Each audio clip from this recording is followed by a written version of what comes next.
The inspiration for today's talk came from a book which is called What Got You Here Won't Get You There. And it's by a world-renowned coach who found a certain habit amongst all his clients, which was when they tended to get stuck, they tried to actually get more and more information into their head, try and add more and more habits. And what he actually found out is they needed to let go of something probably that you actually found got you to where you are, but is exactly the habit that is holding you stuck where you are now. And so maybe controversially, what I'm saying is hard work got you here, but we've got to get up this whole idea of actually hard work and success being about hard work. Obviously, I didn't know what was going to go on before today, the previous speakers, but I think the common theme is actually innovation and creativity. And therefore, what we're really talking about is people using their intellect in moments of inspiration rather than hard work. So my hope is rather than actually you go, I'm going to go to work and have a hard day's work, I'm actually going to go to work and probably do not much, but I'm going to have a blinding moment of inspiration. Then I can take the afternoon off and that's me done for the day. Because I've created so much value,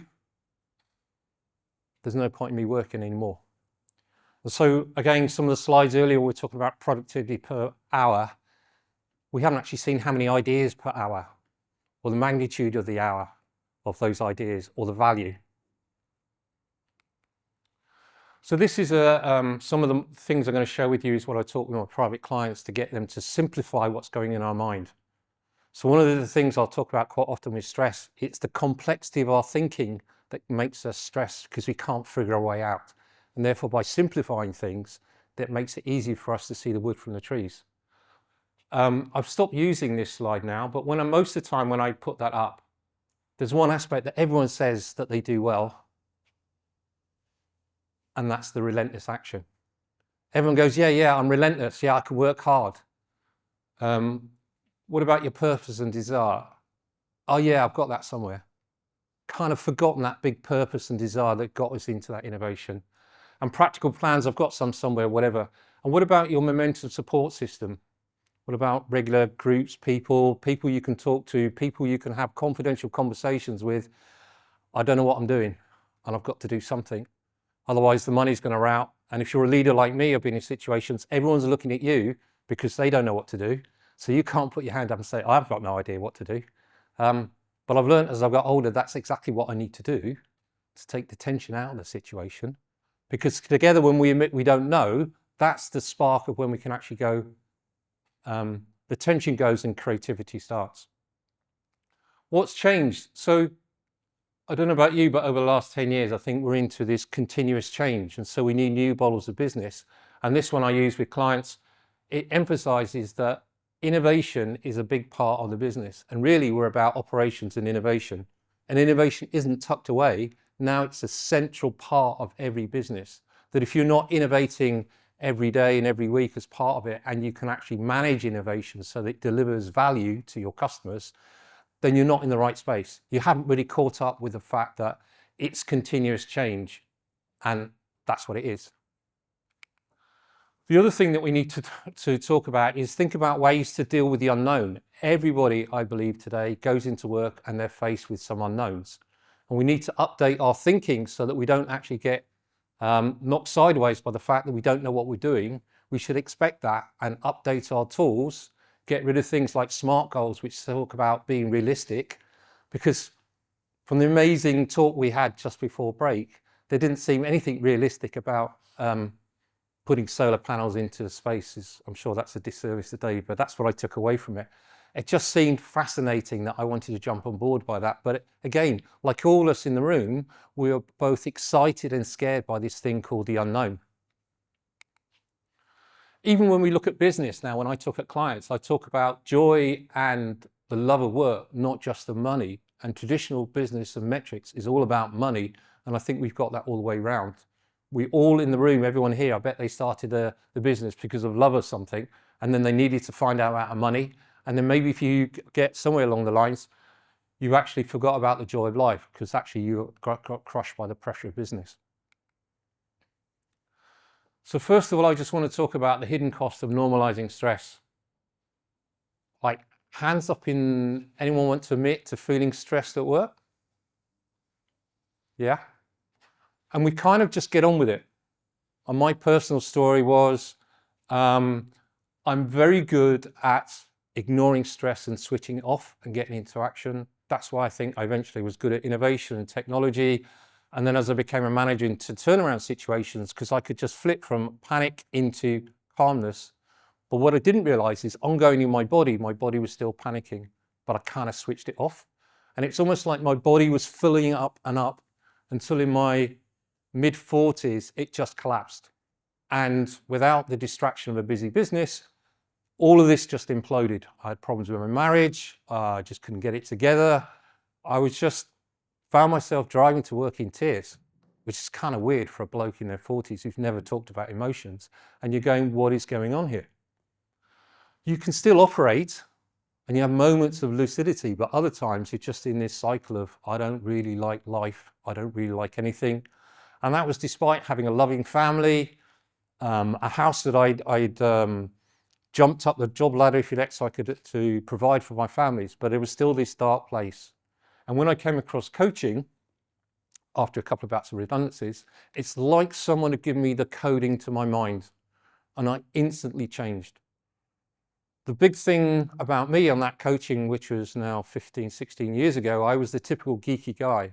And if someone said to me 30 years ago, I'd be standing in front of an audience talking to people as if I was just watching TV on a Sunday afternoon, I'd say no. My life was all about the stress of meeting strangers, the stress of talking to people, and I managed it because I thought I had to. I thought if anyone found out how stressed I was, I'd lose my job. And I think we've normalized that. And what I want to tell you is we need to talk about it and we need to take the stress out. Here's some stats, just so we know what we're talking about from reputable sources. Harvard Business Review. 91% of executives say stress affects the quality of their decisions, which is crazy because what we are as executive leaders, we're all about our decisions. And this is saying 91% of the executives report that stress is interfering with their decisions. Could that be a reason we've got poor productivity? Are we avoiding taking difficult decisions because we feel stressed out and we can't put it off till tomorrow? Or sorry, we do put it off till tomorrow. 77% of leaders report feeling burnt out at least once in their career. I can actually put a handful of situations where I've walked out from work. I walked away from a job where I was learning to manage. I went AWOL where I was working with someone, I'll admit it now. I just disappeared for 3 days and I was on 2 projects. And some people thought I was in one side of the factory and other people I was on the other side of the factory. And I just needed some space to go away. And I went away windsurfing. And the only person who noticed me after 3 days was one of the PAs who I used to chat to and have a coffee. And she just asked, where have you been, Dave? I missed our little chats. This is quite interesting. And 1 and 2 say they feel the pressure to hide their stress is to appear strong. And that's what I used to feel. Now I don't. I'm a coach. I talk about it all the time. If someone wants to work with me, it's almost certainly that stress has got too much.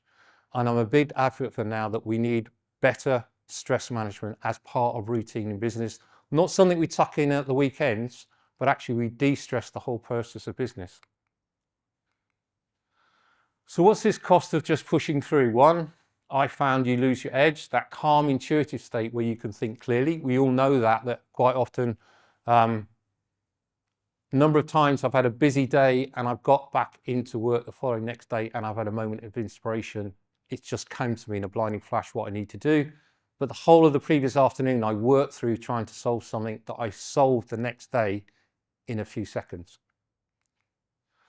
You start overthinking your instincts. You avoid the conversations that would make everything better, that elephant in the room that we just avoid because we can't cope with it. And the days just get longer and longer and we're not having any real progress. So the critical question I'm asking for today, and I hope it's a start of the conversation in the community, what could we do to eradicate stress from business? So that all our decisions are good, we're comfortable, we're just getting on with it without this worry of stress. So before I talk about the root cause of stress, I just want to call up, as Pim said, what's the difference between good stress and bad stress? Because quite often I have conversations with people and they go, yeah, I'm okay with stress. It's quite good for you. So I just want to distinguish the two different types of stress. If you've got stress where you're wondering what to do and your body's feeling funny, you're beginning to sweat and you're wishing no one talks to you and you want to hide, that's negative stress. The other stress I example, positive stress, is the kind if you went to the gym and I'm your personal trainer and you want to lose weight or you want to gain some muscle mass, I'll give you a progressive program that overloads your body a little bit with bits of rest in it. That's positive stress. And as far as I know of no business that operates on a positive stress principle. Here's a goal, Dave. And by the way, take time off, gradually progress towards that target. Most of the time, it's here's this, we've got to do it, or in the shit. Yeah? That's the framing of how we feel about negative stress. So from now onwards, when I talk about stress, just think of the word negative stress. So where does the stress come from? Here's one model that I share with my private clients, and that's to think of a person of having two different parts of their mind. One controls our actions, and one controls our talking, and they're completely different. The one that controls the talking is an intellectual mind. It's books, conversations, things that fascinated you, long, complicated sentences. We just talk, we chat, we imagine these fantasy worlds. We're not actually thinking that we're doing anything. We're just exploring this fantasy novel. Then there's the subconscious mind, which is all about action. It doesn't know about fantasy. It only knows the real world is based around your stories, your definitions. It's shaped by your habits, family, and passions. Now, if my talking mind commits me to do something my subconscious mind says, you've got no chance of doing that, then I'm going to start stress. So stress happens when those two are out of sync. If I'm standing here and we're having a conversation, and you don't know what I'm talking about, your ability to say, Dave, I don't know what you're talking about, can you repeat that, is critical to you managing your stress level. But in most sales situations or buying situations or turnaround situations, most people will avoid that point. I don't quite understand where you're going with that point. I don't quite understand the value of your product. Wouldn't it be great if every buyer of our product said to us, Dave, your product sounds fascinating, but I'm not quite sure the value, but there must be some value in there. Can we just explore what that is? And then you spend the next 20 minutes going through the confusion. And at the end they go, that's amazing, I want one. And that's the type of sales conversation I think we all need to be able to have. It's kind of disrupting the buyer's perception of you. There's this thing called limiting beliefs, which again, some of you may be aware of, but it's really important. And these are beliefs that hold us back. So the way that I was told about this, just as a quick definition, a limiting belief is an idea or a story in your mind about the world, the way the world works, that you think is the absolute truth and stops you from doing something. So in the privacy of your own mind, we have all these limiting beliefs, but we don't know they're there. We just feel them, and we certainly don't go around swapping them. Like, what's your limiting belief? Yeah, I've got that one. Have you got this one? Which would be interesting. So a way to think about this is the way that they train elephants in India, as this is how I was told. At a young elephant, you chain it to a rock with a big chain. It forms the belief that if there's something tied around its leg, it cannot move. So that means when it's much, much bigger, it can be tethered with a piece of rope because it believes it has no power over that thing that's tethered to it. And we have loads of these in our mind that we don't even challenge. We just think, oh, that's not even possible. Now, in the environment that we are, it's really important for everyone involved in innovation to have no limiting beliefs, to believe that anything is possible, because that's what people ask us to do. They ask us, as that slide showed up on the previous presentation, we're supposed to be able to do the magical. We're supposed to be able to do the miracles. So any limiting beliefs just is getting in the way of our work. These, I call them blind spots. So when clients work with me, they'll go, I want to do this, but I feel I can't because of It's almost like they've got these rules, or someone said, I've got the allow police in my head. I'm not allowed to do this. I'm not allowed to say that. I've got to work till 6 o'clock. I can't go home now. So these beliefs cause what I call a negative stress cycle. So you can again characterize us in terms of, we look at a binary point of view. I'm either in flow, I'm really feeling good about something, at which point I'm hyper productive, hence the 100, or thoughts in my head and I'm actually procrastinating, I'm avoiding doing something, I'm feeling really stressful. And so you can associate the flow state with the brilliant version of you, the one that has all the ideas, the one that it just comes up with these ideas. On the flip side, which is in the survival mode, it's the not me state. That's where I call it the not me, because that's where we recognize ourselves, and quite often the language we describe ourselves relates to how we're not able to do certain things. I'm not very good at this, or I'm a shy person. What happens is we have unhelpful thoughts which move us into this drama state. I'm now negatively stressed. At some point I need a reset thought which puts me back into the productivity, and then I'll have an unhelpful thought, and if you're unlucky you'll get stuck in this until you have some sleep. So this negative stress cycle goes on, and you can recognize this because I'm feeling stressed, I have self-doubt, anxiety, overthinking, resenting. I find it very difficult to recharge myself. On the other side, when we're in flow, we're feeling confident, we have clarity, bold actions seem easy, and we get tired at the end of the day, then we recharge. One of the things that it's really important to understand is when we feel stressed, we aim for safety, not success. So like I said, we'll avoid the conversations. It doesn't matter how big your ambition is. If you're feeling stressed, you'll do something safe instead. And that's a big reason for low productivity in businesses. If you take a little bit further look at this, it's like we're living in this container. We're still so stressed, our imagination gets restricted. We feel we haven't got enough time, we need more money, we don't think it's possible. We have all these fears and doubts and worries. We crave the freedom to change all this, but we want change, but we're so anxious, we're just stuck. We're stuck in this cycle. And this is where people are resistant to change. So what happens is we can actually keep repeating what we know doesn't work. But what we're actually trying to do is we're trying to avoid admitting we don't know what to do. So it seems counterintuitive, but in this stress loop, it makes much sense to us. So just to recap, these thoughts that cause stress are actually a reality bubble. So if you look at everyone in the room next to you, they're living in a little reality bubble. We're not in the same experience. Everyone is feeling and reacting to my conversation differently. And so when you talk to customers or employees or other people, you need to realize they could be living in a little reality bubble. And therefore, when you have conversations with them, you need to make sense of where their reality is. This emotional state we're in actually restricts our ability in terms of thoughts. So if I'm rushing around, I'm not going to have creative thoughts.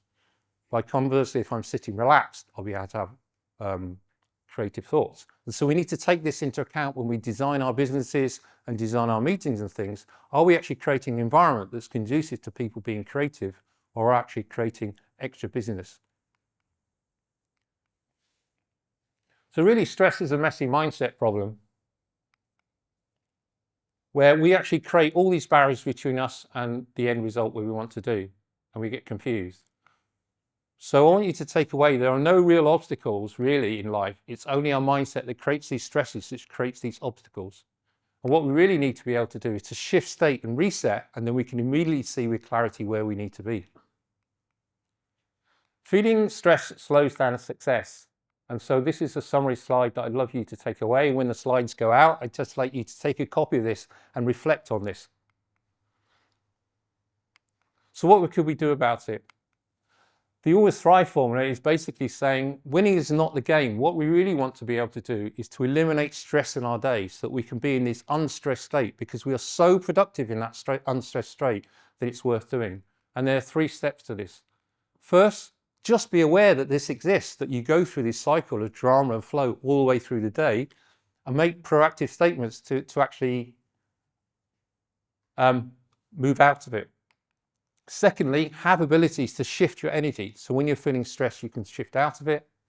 And thirdly, to be able to offline recode the limitations that actually put you in that stress.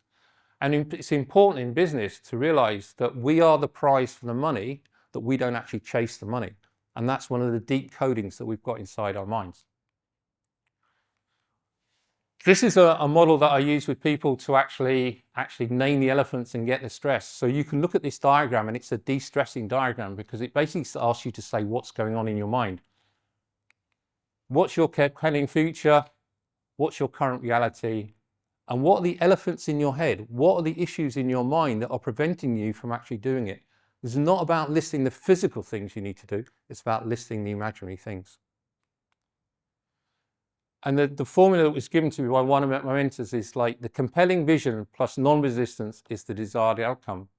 So the thing to point out here that it has nothing to do with our current reality and circumstances, and everything to do with our imagination and compelling vision on what we can do to overcome the obstacles. So the simple truth about stress is it's the difference that actually between high-performance business owners who build wealth and exit with their business. Stress isn't the enemy, it's the message. It's telling you where there's some secrets and the thoughts in your head that you're not with. You need to pause, reset, slow down, realign those beliefs so that you can de-stress yourself. And when you actually get into this cycle of thriving, you actually no longer believe a struggle because you know that you'll always come in tomorrow and you'll have that moment of inspiration like you always do, and everything will be sorted. So you then believe in business miracles and everything is possible. Thank you.